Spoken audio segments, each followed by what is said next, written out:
We hope you enjoy this bit of entertainment. Please like and subscribe. Comment on what you like most about the video. We appreciate your support. It was a frigid December evening in the bustling city of Evergreen Heights, and Holly Bennett had just finished her Christmas shopping. The streets were alive with festive lights and the scent of roasted chestnuts. But Holly felt anything but cheerful. Her modest bank teller salary had barely stretched far enough to cover gifts for her two children. As she trudged down the icy sidewalk, bags in hand, she couldn't help but wonder how she would pay rent in January. A tinkling sound caught her attention. She turned toward the park at the centre of the city square, where a small group of children were playing near a large, twinkling Christmas tree. At the base of the tree sat a peculiar sight. A tiny booth adorned with red and green ribbons, candy cane poles, and a sign that read, "Christmas wishes granted, just spin the wheel." Behind the counter stood a small, cheerful man with a twinkle in his eye and a curly white beard. Dressed in a green velvet suit, he looked every bit the Christmas elf he claimed to be. Holly, driven by equal parts curiosity and exhaustion, approached the booth. "Elf, care to try your luck?" His voice was warm, like a crackling fire on a winter's night. "Holly, I don't think I have anything left to lose." The elf handed her a brass key and pointed to a large golden wheel behind him. Each section of the wheel was marked with words like toy train, candy cane surprise, and golden treasure. With a deep breath, Holly inserted the key into the wheel's mechanism and gave it a hard spin. The wheel whirred and clicked, slowing down as it passed over each section. Finally, it landed on golden treasure.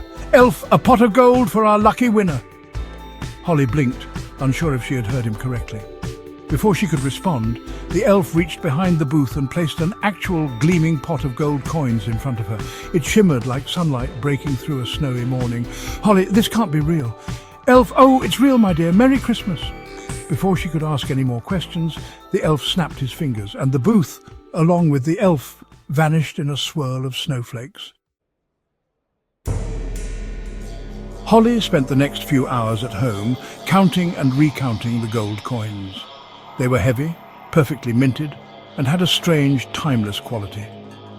She tried to convince herself it was some elaborate Christmas stunt, but deep down, she knew it was real. The next morning, Holly made her way to the local bank, pot of gold in tow. She hoped to deposit the coins and use the money to finally pay off her debts and provide a better future for her children. But as soon as the bank teller saw the gold, her smile faded. Within minutes, the police were called. At the station, Holly was seated in a cold, sterile room.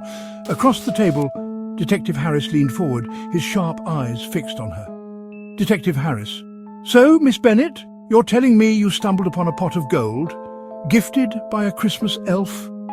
"Holly, yes, I know it sounds ridiculous, but it's the truth." Detective Harris exchanged a glance with his partner. "Detective Harris, do you understand how this sounds? Gold coins like these aren't just lying around. They're untraceable and could easily be stolen or part of some elaborate smuggling operation." "Holly, I didn't steal them. I swear it was a Christmas miracle. You can ask the children who saw the booth in the park." Detective Harris, "We did. None of the kids you mentioned recall seeing any elf or booth." Holly's heart sank. Was she losing her mind? Despite her protests, Holly was charged with possession of stolen property. The story about the Christmas elf didn't help her case. It only made the authorities more suspicious. On Christmas Eve, she stood in court, her fate in the hands of Judge Whitaker, known for his no-nonsense approach to justice. The courtroom buzzed with murmurs as Holly's defense attorney tried, in vain, to explain the inexplicable. Holly clutched her hands together, praying for a miracle. "Judge Whitaker, Miss Bennett, your story is, frankly, unbelievable.